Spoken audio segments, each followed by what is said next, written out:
오늘은 11월 14일 창세기 47장 1절부터 12절까지입니다. 1절과 2절입니다.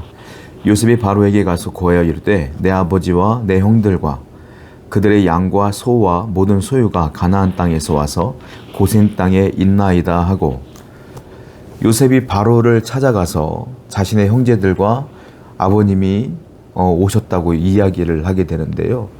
여기 중에 이 중에 이제 형들을 바로에게 보여주게 되는데, 먼저 요셉은 형들에게 바로에게 할 말을 정확하게 이야기를 합니다. 이렇게 얘기합니다라고 바로의 마음을 언짢게 하지 않기 위해서 먼저 여러 가지 질문에 대한 대답들, 그리고 말해야 될 것들에 대한 이야기들을 먼저 다 당부하고, 그들 중에 5명의 형제를 요셉이 뽑습니다. 그리고 그 5명의 형제들에게 특별히 더 바로에 대한 정보를 주면서 할 말을 다 가르치고, 그리고 바로에게 데리고 가는 장면을 보게 되는 것이죠. 요셉은 어떻게든 바로에게 호의를 얻어야 되는 거예요. 그래야 이 가족이 무사히 가문 가운데 거주할 수 있기 때문에 그렇습니다. 바로가 허락하지 않으면 땅을 얻을 수가 없기 때문에 그래요. 그래서 요셉은 철저하게 할 말과 해야 될 말, 그리고 반응해야 될 행동들, 이런 것들을 다 학습을 시키는 겁니다. 그리고 바로에게 이 형들을 5명을 뽑아서 데리고 가는 것을 보게 되는 것이죠. 여러분, 우리가 인생을 살아가는데 항상 중요한 게 2가지가 있어요. 사람은요, 감정이 앞서든지 그리고 이성이 앞서든지예요. 이 세상에 살아갈 때 중요한 게 뭘까요? 이 세상에는 성경에도 말하지만 지혜롭게 살라고 말씀하셨어요. 지혜가 중요해요. 그러므로 항상 내 감정을 표출해가며 내 감정을 앞세우는 사람보다는, 성도라면 하나님의 지혜를 구하고 이 이성을 앞세우며 이 세상을 살아가야 된다라는 것이죠. 그래야 우리에게 손해볼 것들이 좀 덜해지고 우리가 하나님의 영광을 드러내는데 더 귀히 쓰일 수 있다라는 겁니다. 요셉은 하나님의 은혜를 믿고 있는 자이지만 그래도 자기가 할 수 있는 대로 최대한 지혜롭게 이성적으로 이 모든 것들을 대처하려고 했다라는 거예요. 우리도 이와 같이 하나님께 구하되 항상 감정보다는 이성을 앞세우고 지혜를 앞세우는 성도가 되어야 될 줄로 믿습니다. 3절과 4절입니다. 바로가 요셉의 형들에게 묻되 너희 생업이 무엇이냐? 그들이 바로에게 대답하되 종들은 목자이온데 우리와 선조가 다 그러하니이다 하고, 그들이 또 바로에게 고하되 가나안 땅에 기근이 심하여 종들의 양떼를 칠 곳이 없기로 종들이 이곳에 거류하고자 왔사오니 원하건대 종들로 고센 땅에 살게 하소서. 형들 5명이 바로에게 나아갔더니 바로가 묻죠. 너희들의 생업이 무엇이냐? 너희들은 어떻게 먹고 살았냐 했더니 이 형들이 말합니다. 우리는 선조 때부터 대대로 목자였습니다. 목축업을 했습니다.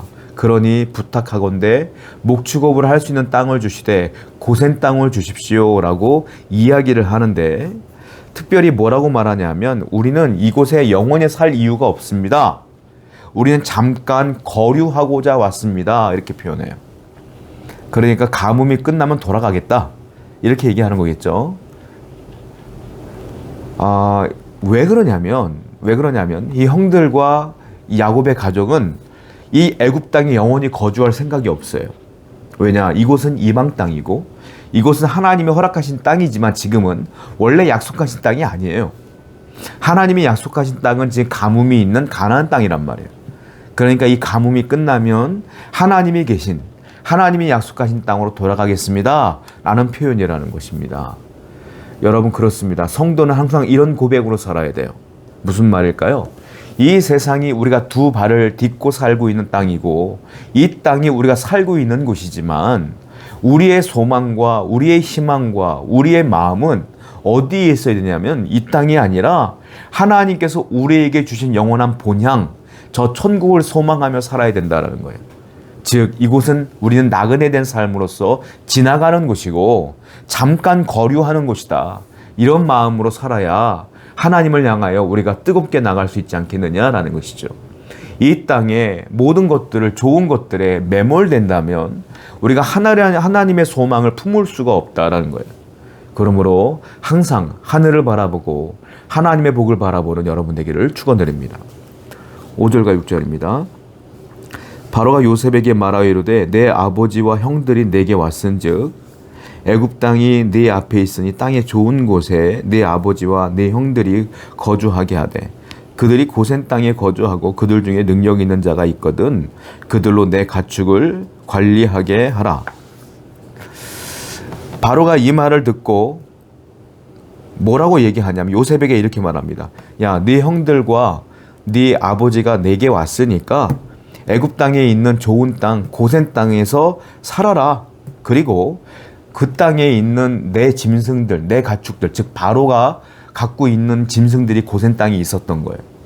그 고센 땅에는 나의 가축들도 너의 형제들 중에 이 목축업을 잘하는 능력 있는 사람 몇 명을 뽑아서 그들이 내 가축까지도 관리하게 하라 라고 바로가 요셉에게 이렇게 명령하는 거예요. 이게 보통 일이 아닙니다. 왜냐하면 애굽에 있는 고센 땅은 애굽 땅에서도 변방에 있는 곳이에요. 변방에 있는 곳이고 그리고 목축업하기가 굉장히 좋은 땅입니다. 오죽했으면 바로의 가축들이 그 땅에 있었겠어요. 그런데 이게 중요한 게 아니에요. 뭐냐면 고센 땅은 애굽의 변방에 있기 때문에 전략적 굉장히 중요한 요충지다라는 겁니다. 굉장히 중요한 땅인 거예요. 군사적으로 말이죠. 그런데 그 땅을 요셉과 요셉의 가족에게 준다는 거예요. 이게 무슨 의미겠습니까? 그만큼 바로가 요셉을 신뢰하고 신임한다 이거예요. 굉장히 중요한 요충지임에도 불구하고 요셉에게 허락한다는 것, 그 가족에 허락한다는 것은 바로가 요셉을 그렇게 신뢰했다는 거예요. 여러분, 성도는요, 이 땅을 살아가는데 이렇게 세상 사람들로부터 인정받는 자가 되어야 될 줄로 믿습니다. 오늘날 왜 교회가 세상에 욕을 먹습니까? 왜 오늘날 많은 성도들이 세상 사람들로부터 욕을 먹을까요? 그 이유는 하나예요. 그들보다 성실하지 못하기 때문에 그래요. 그들보다 정직하지 못하기 때문에 그런 거예요. 그들보다 우리가 더 윤리적이지 못하기 때문에 그런 거예요. 말로는 하나님을 사랑한다고 말하지만 행동으로 거룩한 삶의 모습이 나타나지 않기 때문에 그런 거예요. 요셉처럼 말과 행동이 일치돼요. 바로에게도 인정받는 자가 돼야 그들도 우리에게 마음을 여는 거 아니겠습니까? 성도는 그러므로 세상에서 인정받는 자가 돼야 된다라는 거예요. 오늘도 여러분들 있는 곳에서 인정받는 자가 되기를 축원드립니다. 7절부터 10절입니다. 요셉이 자기 아버지 야곱을 인도하여 바로 앞에 서게 하니 야곱이 바로에게 축복하며 바로가 야곱에게 묻되 네 나이가 얼마냐? 야곱이 바로에게 아뢰되 내 나그네 길의 세월이 130년이니라. 내 나이가 얼마 못 되니 우리 조상의 나그네 길의 연조에 미치지 못하나 험악한 세월을 보내었나이다 하고 야곱이 바로에게 축복하고 그 앞에서 나오니라. 야곱이 바로 앞에 나갔습니다. 요셉이 아버지를 소개해 주는 장면이에요. 그때 그 바로가 야곱에게 물어요. 네 나이가 몇이냐? 그때 야곱이 이렇게 말합니다. 내 나이가 130년을 살았습니다 라고 말하는데 두 가지 똑같은 말을 하는데 뭐라고 말하냐면 내 나그네 세월의 130년입니다. 즉 세월, 인생을 사는데 내가 130년을 즉 나그네 삶을 살았습니다 라고 말하면서 내 조상의 나그네 길, 또 나그네란 말을 쓰죠. 나그네 길의 연조에 미치지 못하나 험악한 세월을 보내었나이다 라고 표현하고 있다는 거예요. 즉 인생길을 나그네 길이라고 표현하고 있어요. 즉 계속 말씀하는 거예요. 우리는 이 땅의 소망이 아니라 즉 나그네 삶을 산다라고 말하는 건데 이 야곱이 뭐라고 표현합니까? 내가 험악한 세월을 보내었나이다. 이것은 불만이 아니에요. 무슨 말이냐? 내가 130년이라는 세월을 보냈으나 굉장히 고생하며 고통스러운 세월을 보냈습니다. 야곱의 삶을 알잖아요. 우리가 얼마나 속고 또 속는 어려움을 당했습니까? 그걸 험악한 세월이라고 말하는 거예요. 그런데 야곱의 고백은 이거예요. 내가 그렇게 험악한 세월을 보냈습니다만 지금 내가 당신 앞에 이렇게 서 있는 이유는 살아계신 하나님께서 나를 그 130년 동안 인도하셨기 때문입니다 라는 고백이에요. 이것은 이 나그네 길에서 험한 인생을 살고 고난을 당하고 고통을 당했지만 그 순간순간마다 하나님의 인도하심이 있었다 라는 신앙의 고백을 지금 야곱이 바로에게 하고 있는 것이다 라는 겁니다.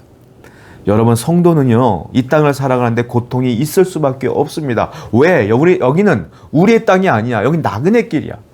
야곱처럼 130년이라는 세월을 정말 고통받으며 험악한 세월을 살았다고 야곱이 고백한 것처럼 우리의 인생도 이렇게 험악한 인생이 될 수밖에 없죠. 그런데 중요한 것은 그 고통 가운데, 고난 가운데 수시로 순간순간 하나님의 인도하심이 있었기에 지금 여러분들이 거기에 있는 거예요. 그러므로 원통함과 원망함과 불평함이 아니라, 속상함이 아니라, 절망함이 아니라 야곱처럼 하나님의 은혜로 고백할 수 있는 성도가 되어야 될 줄로 믿습니다. 11절과 12절입니다. 요셉이 바로의 명령대로 그의 아버지와 그의 형들에게 거주할 곳을 주되 애굽의 좋은 땅 라암셋을 그들에게 주어 소유로 삼게 하고, 또 그의 아버지와 그의 형들과 그의 아버지의 온 집에 그 식구를 따라 먹을 것을 주어 봉양하였더라. 요셉이 바로의 명령을 받아 라암셋을 줍니다. 그러니까 그 고센 땅에 있는 또 제일 좋은 라암셋이라는 곳을 주어 거기 살게 하는데, 요셉이 그 아버지와 형제들을 봉양하며 풍족하게 먹을 것을 주며 보살피는 장면을 보게 돼요. 여러분, 그렇습니다. 우리가 이 세상을 살아가는데 내 먹을 것을 내가 챙기는 게 아니라 여러분들의 풍성한 인생은 누가 책임지는 거냐면 하나님이 책임지는 거예요. 하나님의 말씀대로 순종하는 삶을 살다 보면 하나님이 요셉이 그 가족들을 먹여 살린 것처럼 하나님께서 여러분들의 삶에 풍성함과 풍족함을 주실 줄로 믿습니다. 이 사실을 믿고 오늘도 하나님을 바라보며 한 걸음 한 걸음 나아가는 여러분 되기를 축원드립니다. 기도합시다. 하나님이 우리를 인도하신다는 사실을 기억하게 하시고, 이 땅에 우리는 나그네라는 사실을 기억하여 오직 하나님만 바라보게 하여 주옵소서. 예수님의 이름으로 기도드렸습니다. 아멘.